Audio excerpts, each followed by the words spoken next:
حضرت مسروق تابعی رحمۃ اللہ علیہ روایت کرتے ہیں کہ ہم نے حضرت عبداللہ ابن مسعود رضی اللہ تعالی عنہ سے اس آیت کی تفسیر پوچھی. وَلَا تَحْسَبَنَّ الَّذِينَ قُتِلُوا فِي سَبِيلِ اللَّهِ أَمْوَاتًا بَلْ أَحْيَاءٌ عِندَ رَبِّهِمْ يُرْزَقُونَ. اور جو لوگ اللہ کی راہ میں قتل کیے گئے ان کو مردہ مت سمجھو، بلکہ زندہ ہیں، اپنے رب کے مقرب ہیں، ان کو رزق ملتا ہے.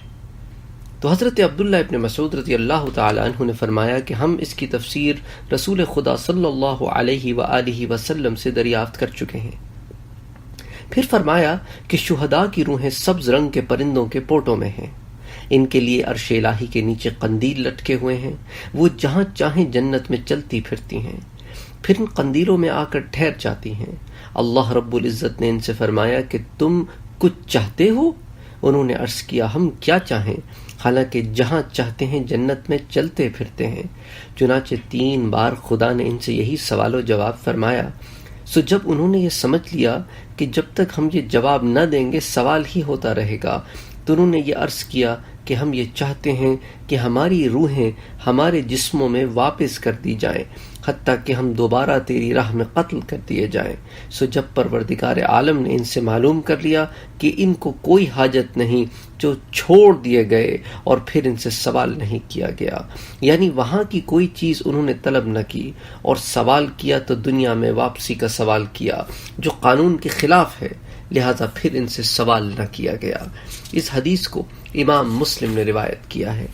روحوں کا سبز پرندوں کے پوٹوں میں ہونا شہداء کے ساتھ خاص نہیں ہے، بلکہ دوسرے مومنوں کی روحیں بھی ان پرندوں کے پوٹوں میں جنت کی سیر کرتی ہیں، جیسا کہ حضرت کعب بن مالک رضی اللہ تعالیٰ عنہ کی روایت میں ہے کہ رسول اکرم صلی اللہ علیہ وآلہ وسلم نے ارشاد فرمایا کہ بلا شبہ ایمان والوں کی روحیں سبز پرندوں کے اندر ہوتی ہیں جو جنت کے درختوں سے کھاتی پیتی ہیں. اس حدیث کو مشکات شریف میں بیان کیا گیا ہے.